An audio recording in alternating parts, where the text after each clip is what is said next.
జోష్న దాసుని వెంబడించి మరీ అసలైన వారసురాలి గురించి మొత్తం నిజం తెలుసుకుంటుంది.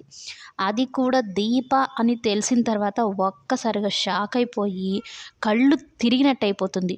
"ఏంటి నువ్వు చెప్పేది నిజమా?" అంటూ ఉంటే, "అవును, నా దగ్గర ప్రతి ఒక్క సాక్ష్యాలున్నాయి" అని దాసు చెప్తాడు. అయితే జోష్న ఏం చేయాలో అర్థం కాక కాళ్ళు పట్టుకుంటుంది. "నాన్న" అంటూ. ఎప్పుడు నాన్న అనే పిలవదు. అటువంటిది ఇప్పుడు సుమిత్రకి, దశరథులకి నిజం చెప్పేస్తానని దాసు చెప్పడంతో కాళ్ళు పట్టుకొని, "ఈ కూతురికి అన్యాయం చేయకు. అమ్మే బ్రతుకుంటే నువ్విలా చేస్తావా?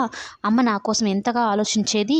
చనిపోయిన అమ్మకి నువ్వేం సమాధానం చెప్తావు నాకు అన్యాయం చేస్తే" అనైతే కాళ్ళు పట్టుకొని బతిమలాడితే, ఇక అందులోనూ "నువ్వు ఒకవేళ నిజం చెప్పేస్తే నేను చచ్చిపోతాను" అంటూ బెదిరిస్తుందనమాట. "నేను దీపకి న్యాయం చేయాలనుకుంటున్నా, నీకు అన్యాయం చేయాలనుకోవడం లేదు.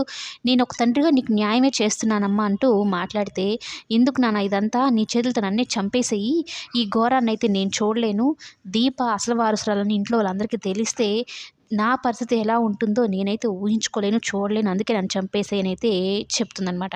అయితే దాసు, "నా నోటితో అయితే నేను నిజం చెప్పను. కానీ దీపకు మాత్రం న్యాయం చేస్తానని" చెప్పడంతో ఒక్కసారిగా షాక్ అవుతుంది. మాటైతే ఇవ్వడు కానీ అలా చెప్తాడనమాట. ఆ మాటకి షాక్ అయ్యి, ఎలాగోలా ఇప్పుడైతే నిజం చెప్పనివ్వకుండా ఆపగలిగాను. కానీ ఎప్పటికైనా డేంజరే ఈ దాసుతో అని ఏదో ఒక నిర్ణయం తీసుకోవాలి. దీపే అసలైన వారసురాలని ఇంట్లో వాళ్ళకి గాని తెలిస్తే నా పరిస్థితిని ఊహించుకోవడం నా వల్ల కాదు అనుకుంటూ ఇక ఆలోచన మీద ఆలోచన